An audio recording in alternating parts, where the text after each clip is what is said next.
दोस्तों मेरा नाम है नितिन। आज मैं आपको बताने वाला हूँ क्लास 10th हिंदी के कुछ मोस्ट इंपॉर्टेंट टॉपिक जो आपको बोर्ड पेपर में देखने को मिल जाएगा। ये 2026 के बोर्ड पेपर में आपको ज़रूर से ज़रूर देखने को मिलेगा क्योंकि हर साल रिपीट होता है। चलिए स्टार्ट करते हैं। हमारा पहला टॉपिक है मित्रता। ये 13, 14, 16, 17, 18, 19, 20, 21, 22, 23, 24, 25 तक ही आया। ये लगातार पेपर में पूछा जाता है, इसलिए इसको तैयार कर लीजिएगा। हमारा दूसरा टॉपिक है ममता। ये भी लगातार पूछा जाता है। 2 साल का मैंने नहीं लिखा, लेकिन हर साल रिपीट होता है। पिछले साल का पेपर उठा के देख लीजिए। और तीसरा है हमारा भारतीय संस्कृति। ये भी हर साल रिपीट होता ही होता है, ये मैं गारंटी दे सकता हूँ। चलिए नेक्स्ट पे चलते हैं। अब पद्यांश की बात कर लेते हैं, जो 6 अंक के मैं इसमें आपको बताने वाला हूँ। इसमें पहला है सूरदास। ये भी हर साल पूछा जाता है, आप देख सकते हैं सब ईयर्स लिखे हुए हैं।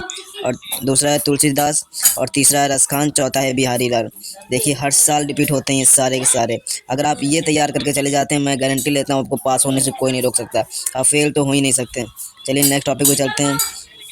अगर हम लेखक की बात कर लें, महत्वपूर्ण जीवन परिचय की बात करते हैं, 5 गुणे 2 10 नंबर का ये आपको आता है हर साल पेपर में। तो इसमें अगर हम लेखक की बात करें तो रामचंद्र शुक्ल, दूसरा है जयशंकर प्रसाद, तीसरा है राजेंद्र प्रसाद। अगर कवि की बात कर लेते हैं तो सूरदास, महादेवी वर्मा और सुमित्रानंद पंत। ऐसे चलते हैं महत्वपूर्ण संस्कृत गद्यांश, जो 5 नंबर का आता है हर साल। तो इसमें पहला है हमारा वाराणसी, जो हर साल पूछा जाता है। और दूसरा है हमारा वीर बिड़ण पूजते, जो हर साल पूछा जाता है। बिल्कुल मोस्ट इंपॉर्टेंट टॉपिक है ये हमारा। और तीसरा है भारतीय संस्कृति। आप पिछले साल का पेपर उठा के देख लीजिए, इसमें से क्वेश्चन आए ही आए हैं। नेक्स्ट टॉपिक पे चलते हैं, महत्वपूर्ण संस्कृत पद्यांश। इन तीनों को अगर आप तैयार करके चले जाते हैं, 3 में से 2 तो आपको जरूर मिल जाएंगे, जो कि 2 नंबर का होने वाला है। नेक्स्ट टॉपिक पे चलते हैं, संस्कृत प्रश्न उत्तर।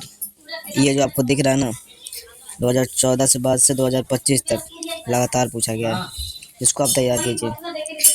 महत्वपूर्ण निबंध की बात कर लेते हैं तो हमारा पर्यावरण संरक्षण, आतंकवाद के कारण और विज्ञान वरदान या अभिशाप, स्वदेश प्रेम, देश प्रेम। महत्वपूर्ण पत्र लेखन, शुल्क माफी हेतु प्रधानाचार्य को पत्र, अपने क्षेत्र में व्याप्त गंदगी की सफाई हेतु प्रार्थना पत्र, अपने मित्र के पास पत्र लेखन। ये 3 टॉपिक हैं, इंपॉर्टेंट हैं। बस तो थैंक यू दोस्तों।